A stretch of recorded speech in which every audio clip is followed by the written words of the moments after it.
Hello learners, welcome to lifting laws. This is Puneet Kapoor. और आज जो हम टॉपिक करने वाले हैं वो यूजीसी नेट के पेपर वन का एक टॉपिक है। पेपर वन का एक यूनिट है, that is people and environment. उसका टॉपिक है इंपॉर्टेंट, जो उसमें इंटरनेशनल एनवायरनमेंट एग्रीमेंट्स है, जो इंटरनेशनल है, और जो नेशनल मिशंस हैं उनकी हम बात करने वाले हैं।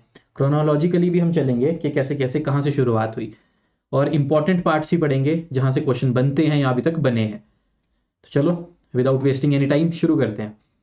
और ये हमारे यूजीसी नेट के लॉ के एग्जाम में भी काम आने वाला है कि वहाँ पे भी एनवायरमेंटल लॉज हैं। तो ये दोनों के लिए इंपॉर्टेंट है, paper one as well as paper two के लिए। तो सबसे पहले देखो जो आई थी वो थी स्टॉकहोम डिक्लेरेशन 1972।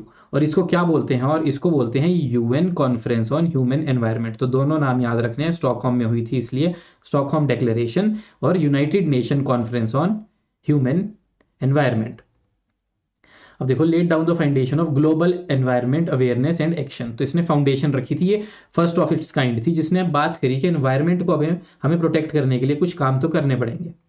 तो इसके आउटकम्स क्या थे? तो सबसे पहले establishment of United Nation environment programme, UNEP बना इससे, जिसका हेडक्वार्टर है नैरोबी केन्या में।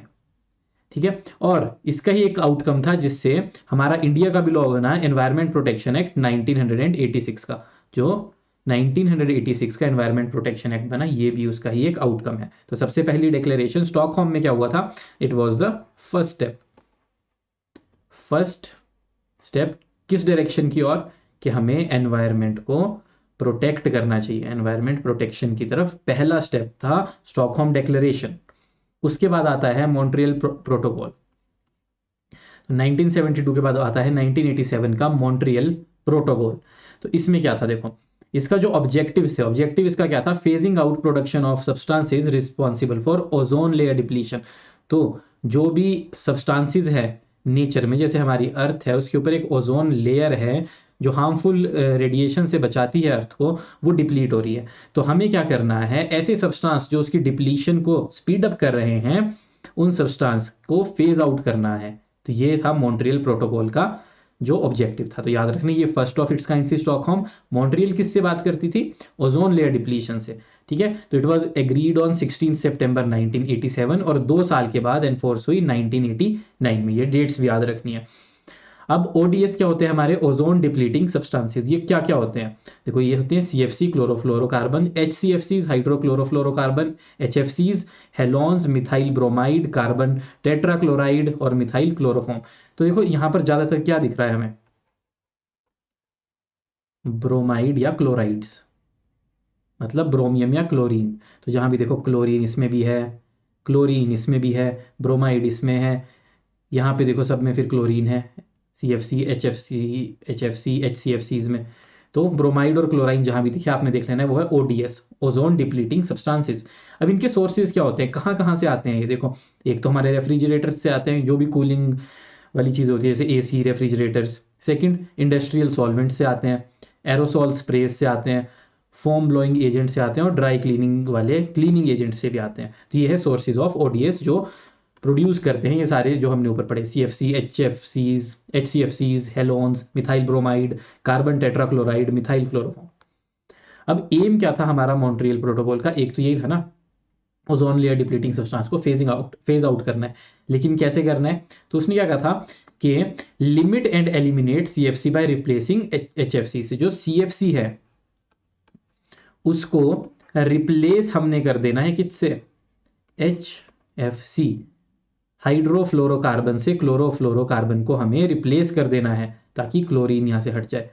ठीक है। इट इज कंसीडर्ड, और जो मॉन्ट्रियल प्रोटोकॉल था, it is considered as the most successful international agreement ever adopted. कहीं भी अगर पूछे कि सबसे ज्यादा सक्सेसफुल कौन सा था, तो दैट इज मॉन्ट्रियल प्रोटोकॉल 1987।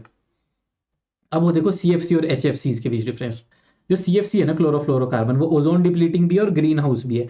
लेकिन जो हमारा एचएफसी है वो ओजोन लेयर को डिप्लीट नहीं करता, लेकिन it is still a green house gas. लेकिन अगर हम देखें कि ये ग्रीन हाउस गैस तो है, और अगर हम देखें तो ये सीएफसी से ज्यादा डेंजरस, मोर डेंजरस है एचएफसी। ग्रीन हाउस गैस ये मोर डेंजरस है, लेकिन ये ओजोन को डिप्लीट नहीं करता पर से, इसीलिए इससे हम रिप्लेस करना चाहते हैं उसको। अब ये एचएफसी सीएफसी से ज़्यादा क्यों डेंजरस है, क्योंकि एक तो ये एनवायरनमेंट में इसका रहने का रिटेंशन टाइम बहुत ज़्यादा है, एक बार रिलीज हो जाए तो, जैसे आई गेस सीएफसी 100 कुछ ईयर्स है, तो इसकी 220 ईयर्स कुछ ऐसे लाइफ है अगर ये एक बार रिलीज हो जाए। अब देखते हैं मॉन्ट्रियल प्रोटोकॉल में ना बहुत सारी अमेंडमेंट्स भी हुई हैं, तो कब कब कौन सी अमेंडमेंट हुई है, तो देखो अमेंडमेंट सबसे पहले 1990 में हुई है लंदन में, 91 में नायरोबी में, 92 में कोपेनहेगन में, और इसमें बोला था कि एचएफसी रिप्लेस करे सीएफसी को। 93 बैंकॉक, 95 वियना, 97 मॉन्ट्रियल, 98 बीजिंग, और उसके बाद जो ये लास्ट वाली हुई है 216 किगाली, इसमें बोला था फेस डाउन करना है एचएफसी, इसको भी हमें कम करना है, ठीक है। तो 2016 तक की हमने देख लीजिए। लास्ट वाली एक बार एग्जाम में पूछी गई है कि लास्ट कौन सी थी, दैट वाज किगाली, और इसमें कब हुई है 2016 में, तो ये भी पूछी गई है। और कॉफी अनन ने ही कहा था कि सबसे ज़्यादा जो हमारा सबसे ज़्यादा सक्सेसफुल ट्रीटी है वो ये मॉन्ट्रियल एग्रीमेंट ही है। और इसी मॉन्ट्रियल एग्रीमेंट में हमें बताए गए हैं class 1 and class 2 ODS.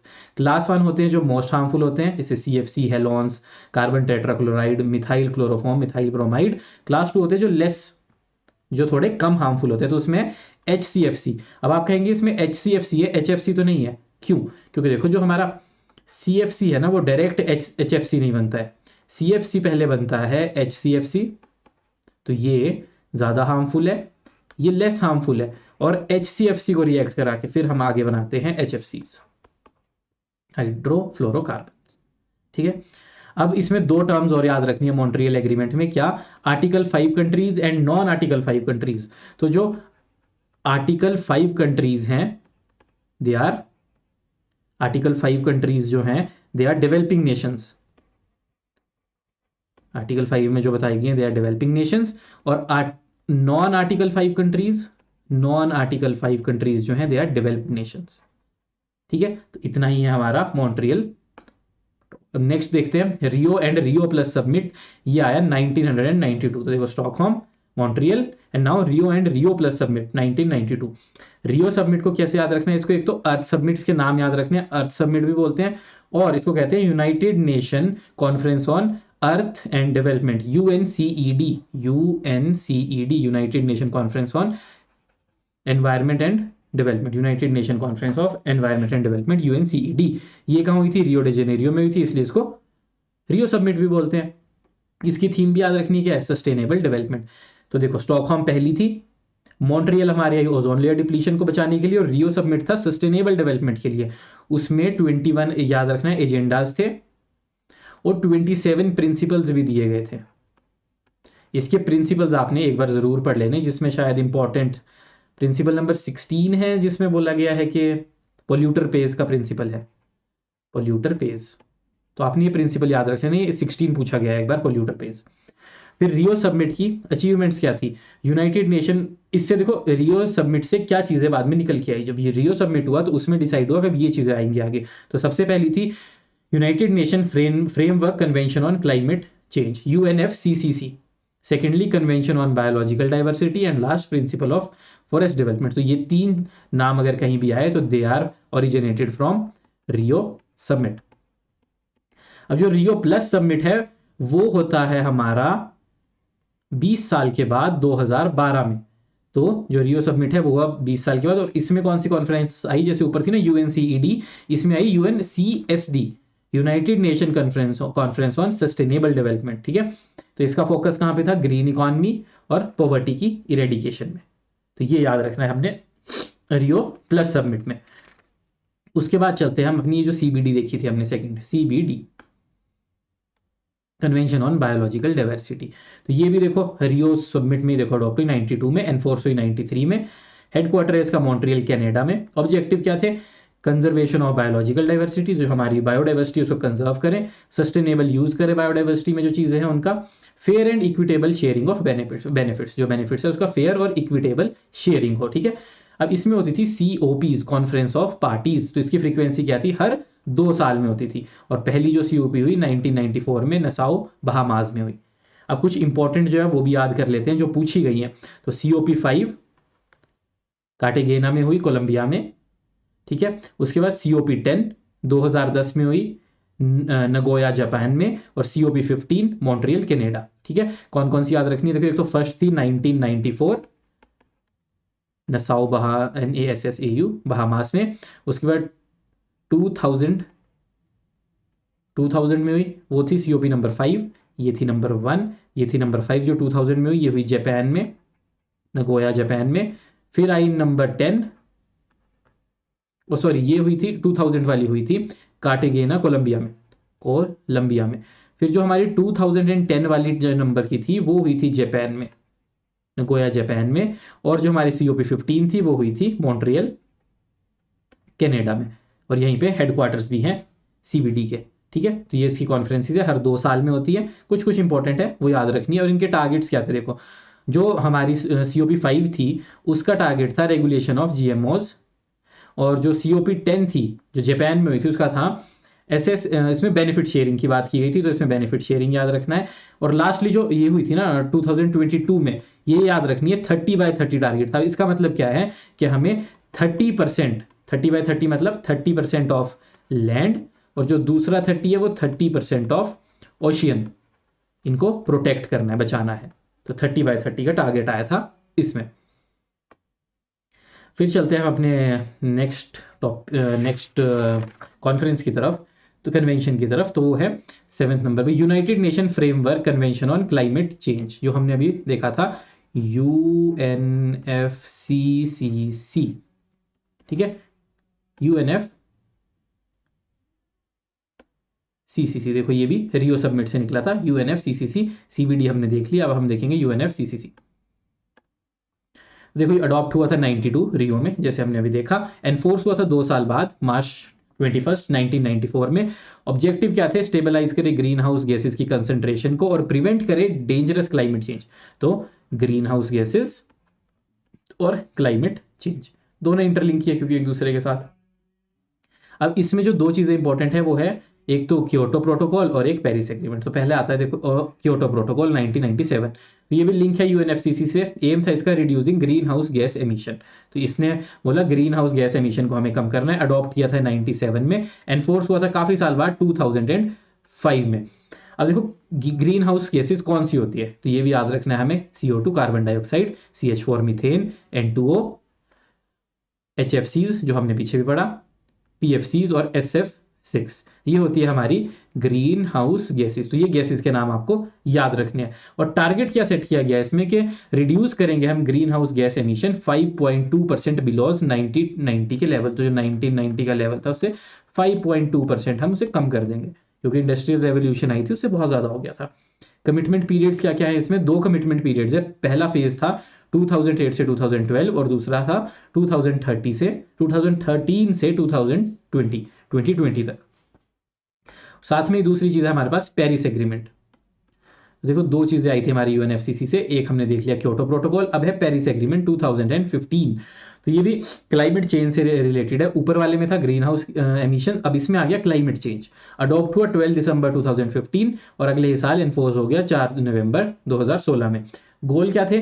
Limit थे कि जो ग्लोबल टेम्परेचर है ना राइज हो रहा है जो, उसको 2 डिग्री हमें कम करना है, और प्रेफरेबली 1.5 डिग्री जो है प्री इंडस्ट्रियल लेवल से पहले, जो इंडस्ट्रियल लेवल था उससे पहले 1.5 डिग्री कम लेके आना है। और जो एमिशंस है उनको रिड्यूस करना है बाय 43% 2030 तक। तो ये 2030 तक का टारगेट रखा गया है। अब जो UNFCCC है ना, इसमें भी COPs होती है। तो देखो कॉन्फ्रेंस ऑफ पार्टीज इसमें भी होती है, जो कि हर साल होती है, एनुअली हेल्ड होती है। तो इसमें जो रिसेंट हुई हैं वो देख लेते हैं। देखो COP27 दुबई में हुई थी, जो भी लेटेस्ट है। COP28 2024 बाकू में हुई है, अजरबैजान में। और COP29 जो अभी चल ही रही है, अभी शायद ये वीडियो जो अपलोड होगी उसके 1-2 दिन पहले ये शुरू हुई है, ये हो रही है बेलेम ब्राज़ील में। तो ये याद रखनी क्योंकि ये लेटेस्ट है। ठीक है, 27, 28, 29 दुबई 2023 में, 2024 में बाकू, 2025 में बेलेम ब्राज़ील में, जो अभी चल ही रही है। अब आते हैं हम नेशनल, इंटरनेशनल हमने देख लिया, अब आते हैं नेशनल पे। तो national action plan on climate change NAPCC 2008, तो 2008 में इंडिया में लॉन्च हुआ। इसका क्या एम था? Sustainable development through climate action, enhance energy efficiency, ecological balance. तो क्लाइमेट को ठीक रखना है, एनर्जी एफिशिएंटली यूज करनी है और इकोलॉजिकल बैलेंस बना के रखना है। उससे हमें क्या करना है, सस्टेनेबल डेवलपमेंट अचीव करनी है। और इसमें थे 8 नेशनल मिशंस, तो बस वो याद रखने हैं। National solar mission, solar energy use करने का। National mission for enhanced energy efficiency, national mission on sustainable habitat, इसमें था urban waste management. National water mission, national mission for sustaining the Himalayas ecosystem, national mission for green India, national mission for sustainable agriculture, national mission on strategic knowledge of climate change. तो ये आपने 8 mission जो थे ये याद रखने हैं। कभी कभी पूछ भी लेते हैं फर्स्ट कौन सा था, सेकंड कौन सा था, थर्ड कौन सा था, इसलिए आपको याद होनी चाहिए फर्स्ट कौन सा है। फर्स्ट टू 8 सारे आपको याद होने चाहिए, ठीक है।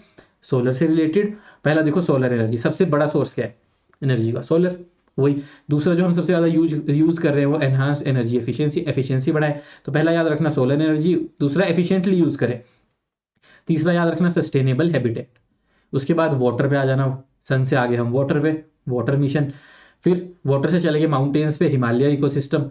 फिर उसके बाद आ गए अपने लैंड पे वापस, ग्रीन इंडिया।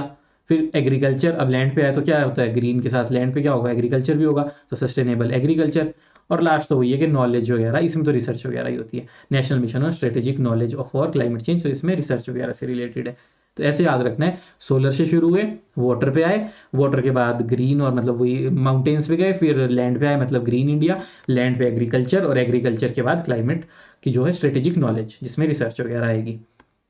फिर आते हैं नंबर 10, मिलीनियम डेवलपमेंट गोल्स, एमडीजीज।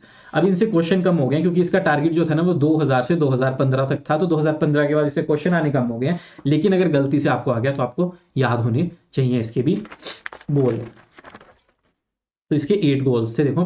तो launched by UN millennium summit 2008 होगा शायद, यहाँ 2000, अच्छा नहीं 2000, हाँ 2000 से 2015 तक के इसके गोल थे। टाइम फ्रेम था 2000 से 2015, 8 गोल्स थे, 21 टारगेट से। जो 21 टारगेट से वो याद रखने की जरूरत नहीं, हमें 8 गोल्स पर फोकस करना है। तो जो 8 गोल्स थे वो इसके मिशन, जो 8 गोल्स थे हमें उस पर ही फोकस करना है। अब याद रखने ये वाले 8 गोल्स भी। तो देखो इसमें कैसे याद रखने, सबसे पहले सबसे ज़्यादा जरूरी क्या है जीने के लिए, खाना। सबसे पहले पोवर्टी और हंगर दूर करना है, ठीक है। तो जब हमें फूड मिल गया, फूड के बाद हमें क्या चाहिए, education. Second goal is education. अब जब एजुकेशन मिल जाती है तो हम किस चीज़ की बात करते हैं, हम बात करते हैं इक्वेलिटी की। थर्ड गोल आ गया इक्वेलिटी, ठीक है। जब इक्वेली ये सब कुछ मिल गया, फूड भी मिल गया, एजुकेशन भी मिल गया, नेक्स्ट चीज़ है हमारी हेल्थ। हेल्थ से रिलेटेड याद रखने 3 गोल हैं।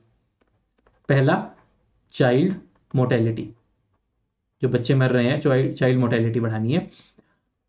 नेक्स्ट रिड्यूस करनी है, सॉरी, चाइल्ड मोर्टेलिटी।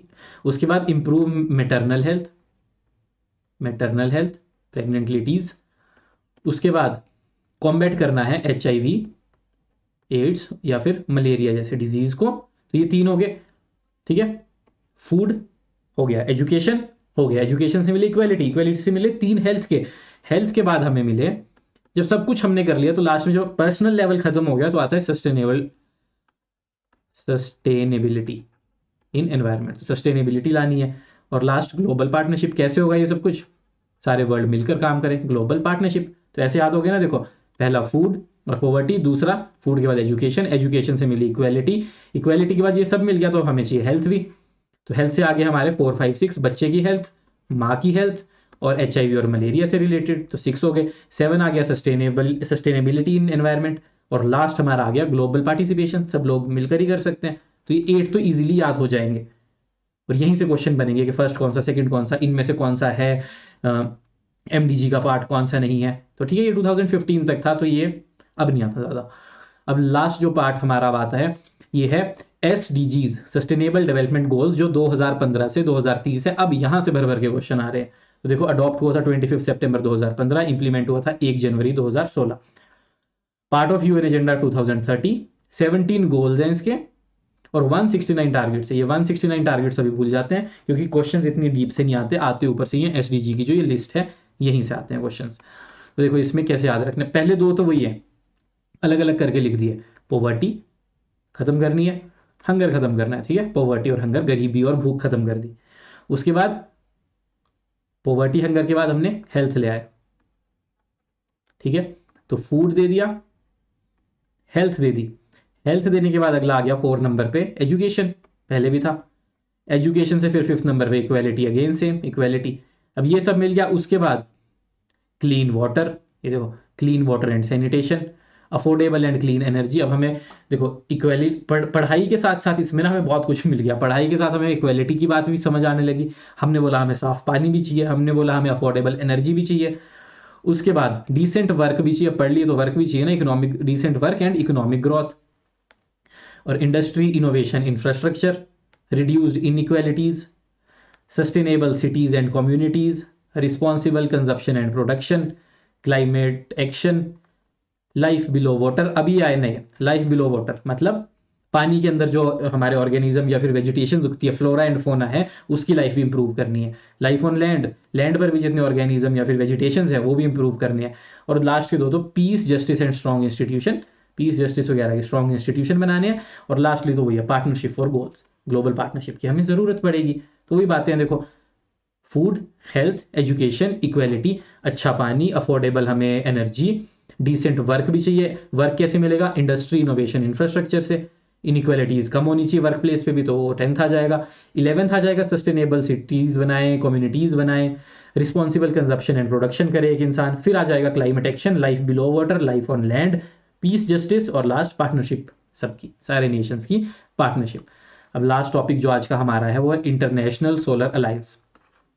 ये क्यों इंपॉर्टेंट है? क्योंकि एक तो ये है कि क्योंकि ये शुरू किया था इंडिया और फ्रांस की पार्टनरशिप से। इंडिया और फ्रांस ने COP21 जो हुई थी 2015 में, उसमें इंडिया और फ्रांस साथ आए थे और उन्होंने बोला था कि हम मिलकर कुछ काम करेंगे। और उस काम से इन्होंने क्या किया? इन्होंने फॉर्म किया इंटरनेशनल सोलर अलायंस, जिसका हेडक्वार्टर हुआ हरियाणा में। Formed on 2015। ये देखो COP 2021 जो पेरिस में थी, वहाँ मोदी जी ने और फ्रांस के PM ने मिलकर अनाउंस किया था कि हम ये कोलैब करके ये शुरू करेंगे। एनफोर्स हुई 2017 में। हेडक्वार्टर्स है हरियाणा में, गुरुग्राम हरियाणा में। मेंबर्स अभी ओवर 120 कंट्रीज इसके मेंबर्स हैं। मेनली इसके जो मेंबर होते हैं वो सनशाइन नेशंस होते हैं। अगर कभी क्वेश्चन है तो जितने आपको कंट्रीज पता है वो सब। अब सनशाइन नेशंस होते हैं ये बता देता हूँ मैं आपको। ये हमारी अर्थ, तो हमारे अर्थ की जो बीच की कंट्रीज है ना, ट्रॉपिक ऑफ कैंसर और ट्रॉपिक ऑफ कैप्रिकॉर्न वाली, ये जो बीच की कंट्रीज है, यहाँ पे सबसे ज्यादा सनलाइट पड़ती है। सन से सबसे ज़्यादा सनलाइट यहाँ पड़ती है। यहाँ पर पोल्स में कम सन जाता है, सबसे ज़्यादा सनलाइट यहाँ पे पड़ती है। तो इन कंट्रीज़ को हमने कहा है सनशाइन नेशंस, जहाँ पे बहुत सूरज होता है। तो हम अच्छे से यूज़ कर सकते हैं सोलर एनर्जी का, उसको एक्सप्लॉइट कर सकते हैं, उसको यूज़ कर सकते हैं और बहुत कुछ उससे एनर्जी बना सकते हैं, जिससे सस्टेनेबल डेवलपमेंट होगी। और ऑफिशियल लैंग्वेजेस क्या क्या हैं इसकी? Hindi, English, French. तो आज की क्लास के लिए इतना ही। UGC नेट के पेपर 1 के लिए भी इंपॉर्टेंट है, लॉ में भी, एनवायरमेंट लॉ के लिए इंपॉर्टेंट है। Thank you.